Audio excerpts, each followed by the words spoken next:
주변에 신장이 안 좋아서 투석하시는 분들 보신 적 있으신가요? 보신 분들은 아시겠지만 투석이라는 말만 들어도 너무 끔찍하고 고통스럽습니다. 일주일에 3번 4시간씩 병원에서 투석을 받아야 하니까 말입니다. 신장은 한 번 망가지면 되돌릴 방법이 없기 때문에 신장이 건강할 때 잘 지키는 것이 가장 중요하다고 말씀드릴 수 있는데요. 오늘은 실제로 신장내과 전문의들이 추천하는 신장을 지키는 수칙들에 대해 알아보겠습니다. 알아보기 앞서 건강 공부에 큰 힘이 되는 구독과 좋아요 부탁드립니다. 먼저 신장이 나빠지는 이유에 대해 알아보겠습니다. 콩과 팥 모양을 닮아 콩팥이라고도 불리우는 신장은 몸에 노폐물을 걸러주고 몸을 일정한 상태로 유지시켜주고 또 필요한 여러 호르몬과 효소를 생산하는 고마운 역할을 합니다. 신장이 나빠지면 피부가 건조해지면서 가렵고 몸이 붓고 숨이 차고 소화가 안 되고 피곤하고 무기력해지며 소변을 자주 보는 등의 아주 많은 문제가 발생하게 됩니다. 신장이 나빠지는 이유는 크게 신장 자체에 병이 생기는 경우와 외부의 다른 병이 신장을 공격하는 경우로 나눌 수 있습니다.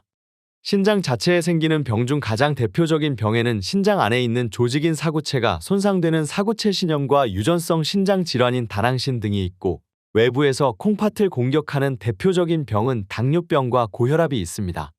평소에 건강하셔도 나이가 들어감에 따라 노화가 찾아오게 되지만 앞서 말씀드린 증상이 있다면 신장은 훨씬 빨리 제 기능을 잃게 됩니다. 노화가 가속화되는 거죠. 거기에 더해 부모님이나 가족분들 중에서 만성 콩팥병 환자가 있다면 그 가능성은 훨씬 더 높아질 수 있습니다. 이렇게 각종 질병들 때문에 신장이 나빠지면 구체적으로 어떤 일이 벌어질까요? 만성 콩팥병의 진행 정도는 신장이 피를 걸러주는 능력인 사구체 여과율에 따라 1단계에서 5단계로 5단계로 나눌 수 있습니다. 병이 진행될수록 몸 안의 모든 장기가 천천히 망가지기 시작하는데요. 문제는 신장이 아주 나빠지기 전까지는 증상이 거의 없다는 것입니다. 그래서 증상이 생겨 병원에 방문하시면 이미 신장이 심각하게 망가진 상태인 경우가 많습니다. 또한 5년에서 10년 정도의 기간을 두고 콩팥은 서서히 나빠지기 때문에 환자 본인은 신체 컨디션 변화를 알아차리기가 어렵습니다. 오히려 오랜만에 만난 지인이 볼 때 아파 보인다든지 낯빛이 어두워 보인다는 말을 해서 병원에 가는 경우가 많다고 합니다. 보통 1에서 2단계에서는 증상이 거의 없다가 3에서 4단계 즉 중기부터는 합병증까지 겹쳐서 서서히 두통이나 기억력 감퇴, 인지기능 감소, 구역감, 혈뇨, 변비, 설사 등 체감할 수 있는 다양한 증상들이 나타나게 되고, 말기인 5단계까지 진행되면 노폐물이 소변을 통해 배설되지 못하고 체내에 축적이 되는 요독증이라는 매우 치명적인 증상까지 나타나서 투석을 하지 않으면 생명을 유지할 수 없게 됩니다. 더 무서운 것은 현재의 의학기술로는 한번 나빠진 신장을 다시 건강하게 만들 수 없다는 것인데요. 그렇기 때문에 신장이 나빠지기 전에 미리 관리하는 것이 가장 중요합니다. 이미 신장이 나빠졌다면 되도록 초기에 발견을 해서 다음 단계로 넘어가지 않게 관리를 해야 하고, 초기엔 증상이 없기 때문에 귀찮으시더라도 반드시 정기적인 건강검진을 받으셔야 합니다. 비교적 간단한 검사인 소변 검사와 피 검사를 통해 신장 상태를 모니터링 할 수 있기 때문입니다. 관련 수치가 안 좋다고 해서 반드시 신장이 나쁜 것은 아니지만 유의 깊게 봐야 할 가이드라인은 됩니다. 수치에 문제가 있으면 반드시 병원을 방문하셔서 정말로 신장 문제인지 아니면 감기나 다른 원인으로 인해 2차적으로 발생한 것인지 확인해 보시고, 신장 문제가 정말로 맞다면 바로 관리를 시작해야 한다고 전문가들은 경고합니다. 그러면 신장 관리는 어떻게 해야 할까요? 신장 관리는 크게 1차 관리, 2차 관리, 3차 관리로 나눌 수 있습니다. 1차 관리법은 건강한 상태에서 하는 신장병 예방법이고, 2차 관리법은 1단계에서 4단계에 해당되는 환자들이 다음 단계로 넘어가는 것을 막는, 즉 투석까지 가지 않게 하는 관리법입니다. 3차 관리법은 5단계, 즉 투석이 필요한 만성 콩팥병 환자를 위한 관리법인데요. 단계별로 지켜야 할 수칙이 다 다르기 때문에 이를 분류해서 설명드리도록 하겠습니다. 신장병이 없으신 분들의 예방법부터 먼저 알려드릴게요. 신장병이 없는 상태에서는 위험인자 관리가 중요합니다. 사실 위험인자 관리는 신장병이 없는 상태에서만 하시는 것이 아니라 신장병이 있다면 더욱더 열심히 그리고 평생 지켜야 될 수칙입니다. 대표적인 것이 혈압, 혈당, 콜레스테롤 관리, 그리고 술, 담배 안 하기, 염분 조절 등 식습관 관리인데요. 한 가지를 관리할 때마다 투석을 늦출 가능성이 3배씩 증가합니다. 반대로 얘기하면 한 가지씩 관리하지 않을 때마다 투석을 받게 될 가능성이 3배씩 증가한다는 뜻입니다. 혈압, 혈당, 콜레스테롤 관리의 경우에 꾸준한 운동과 체중 조절 그리고 무엇보다 병원에서 현재 처방받고 복용 중인 약을 빼놓지 말고 드시는 것이 중요합니다. 특히 운동이 많은 도움이 되는데요. 어떤 운동이든 관계없이 하루에 30분씩 한 주에 5회 이상 땀이 적당히 나고 숨이 조금 찰 때까지 하시는 것이 좋습니다. 식습관 관리는 많은 환자분들이 가장 관심을 두고 물으시는 사항입니다. 신장의 단백질 섭취가 안 좋다는 말을 듣고 고기나 생선류는 일절 입에 대지 않는 분들이 많으신데요. 이렇게 하시면 오히려 신장에 더 안 좋을 수 있습니다.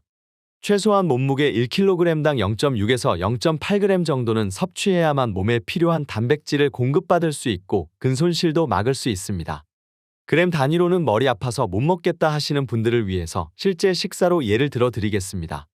끼니 때마다 고기, 생선, 두부, 계란 같은 것들 중에 한 가지를 선택하셔서 고기는 탁구공 정도 크기, 생선은 한 토막, 두부는 5분의 1모, 계란은 하나 정도는 드셔야 됩니다.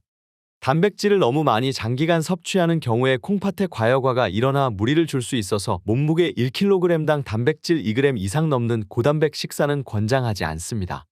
나트륨 권장 섭취량은 하루에 약 2000mg, 소금으로는 약 5g입니다. 2019년 자료에 따르면 우리나라 소금 섭취량은 하루 평균 8.3g입니다. 예전보다는 많이 줄었지만 아직도 3g 이상 많이 드시고 있습니다. 나트륨을 많이 드시면 체액량 증가, 부종과 고혈압, 단백뇨, 콩팥 경화증 등의 증상 때문에 신장 기능이 떨어질 수 있습니다. 라면 한 봉지에 들어있는 소금의 양이 4.5g이기 때문에 라면에 김치까지 드시면 5g을 초과하게 됩니다. 물냉면 한 그릇에는 6.7g, 칼국수는 7.3g으로 한 끼 식사가 하루 소금 섭취량을 훌쩍 넘어버립니다. 그런데 나트륨이 신장에 안 좋다는 말씀을 듣고 갑자기 무염식을 고집하는 분들이 계십니다. 한꺼번에 소금을 다 빼고 먹으면 입맛을 잃어서 먹는 양 자체가 줄고 근손실이 발생하거나 탈수 그리고 우울감까지 오는 경우가 있기 때문에 무염식을 할 때는 주의가 필요합니다. 힘들지 않으면서 나트륨 관리를 하실 수 있는 팁을 말씀드리자면 서서히 소금 섭취를 줄여가는 방법으로 식단 중 가장 짠 음식부터 하나씩 빼보시는 것을 추천드립니다. 국은 밥그릇 용기에 담아 드시거나 건더기만 먹고 국물은 먹지 않는 등의 방법도 추천드립니다. 인터넷에 검색해보시면 쉽게 식품별 나트륨 함유량을 알 수 있는데요. 그것을 참고해서 음식을 선택해 보시는 것도 추천드립니다. 소금을 적절히 섭취하고 있는지 정확히 알고 싶으시면 소변 검사를 통해서 쉽게 확인할 수 있으니 담당 의사와 상의해 보시기 바랍니다. 나트륨을 줄이는 식습관을 실천하면 부종과 혈압 감소 효과는 금방 나타날 수 있습니다. 이러한 효과가 쌓이면 저염 식사를 실천하신 분과 그렇지 않은 분과의 차이가 10년, 20년 후에 신장병 발생 여부로 뚜렷이 나타납니다. 10년에서 20년 뒤가 그려지시나요? 10년, 20년 후에 환자분의 자녀가 대학생도 되고 결혼해서 가정을 꾸리고 손주도 보실 텐데요. 저염식은 그런 행복한 순간에 투석 치료를 받지 않고 건강한 신장 상태를 유지하는 가장 확실한 방법이라는 것을 꼭 기억하시길 바랍니다. 만약 신장병이 이미 발생했다면 중증으로 가는 것을 막기 위한 노력을 해야 하는데요. 만성 콩팥병 1에서 2단계는 비교적 초기여서 원인 질환 치료를 통해 신장이 더 나빠지는 것을 막아볼 수 있는 단계입니다. 당뇨병이나 고혈압이 있다면 혈당과 혈압을 더 적극적으로 관리해야 하고 사고체 신염이 있다면 면역 억제제와 같은 약물 치료로 단백뇨나 혈류 교정을 시도해 볼 수 있습니다. 다낭신의 경우 물혹의 단계에 따라 물혹이 커지지 않게 하는 약물 치료도 시도해 볼 수 있어서 질병이 악화되는 것을 늦출 수 있습니다. 원인 질환에 따른 치료 이외에도 생활습관 관리도 건강할 때보다는 더 엄격하게 해주시는 것이 좋습니다. 단백질과 나트륨 섭취 권장량을 엄수하셔야 하고 앞서서 설명드린 것처럼 단백질의 경우 하루에 몸무게 1kg당 1.2g 이상은 섭취하면 안 되고 나트륨은 하루에 2000mg 이하로 섭취하셔야 합니다. 칼륨의 경우 많은 분들이 신장에 독이다라고 생각하시는 것 같은데요. 오해와 달리 1에서 2단계에서는 칼륨 섭취가 오히려 권장됩니다. 칼륨의 경우 WHO에서 최소 3500mg 정도를 섭취할 것을 권장하고 있는데요. 칼륨이 혈관 이완 효과와 나트륨 배설 효과가 있기 때문입니다. 현미, 감자, 바나나, 시금치 같은 녹색 잎채소와 아보카도, 요구르트 등에 칼륨이 많이 함유되어 있으니 끼니 혹은 간식으로 적절히 섭취하시는 것이 도움이 됩니다. 물은 많이 마셔야 하는지 적게 마셔야 하는지 묻는 분들도 많이 계시는데요. 요로 결석이 있거나 다낭신 요로 감염이 있는 경우는 수분 섭취를 많이 하실 것을 권장드리고 반대로 저나트륨 혈증이 있는 경우는 수분 섭취를 제한할 것을 권장드립니다. 일반적으로 소변을 보지 못하는 신장병 환자가 아닌 이상 물을 억지로 더 많이 마시거나 적게 마실 필요는 없고 갈증이 날 때마다 적절하게 섭취해 주시면 됩니다. 신장병 중기인 3에서 4단계에서는 합병증을 점검하고 관리하셔야 합니다. 3단계부터는 수분 전해질 조절이나 노폐물 배설 장애, 호르몬 기능 이상이 나타나기 시작해서 특히 4단계부터는 그 증상이 더욱 악화됩니다. 이러한 콩팥 합병증으로 빈혈이 생기고 골다공증과 혈관석회화 등이 발생하기 때문에 적절한 약물 섭취와 주사를 통해 몸의 항상성을 유지시켜줘야 합니다.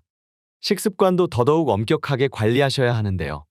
특히 칼륨의 경우 콩팥병이 4단계 이상으로 진행됐을 때부터 칼륨이 많이 함유된 식품들을 줄이시는 것이 필요합니다. 잡곡보다는 백미를 추천드립니다. 채소는 물에 담갔다가 드시거나 데쳐서 드시고 칼륨이 많은 토마토, 바나나, 수박, 참외는 피하시기 바랍니다. 신장병 말기 단계인 5단계에서는 투석이나 이식을 준비하셔야 합니다.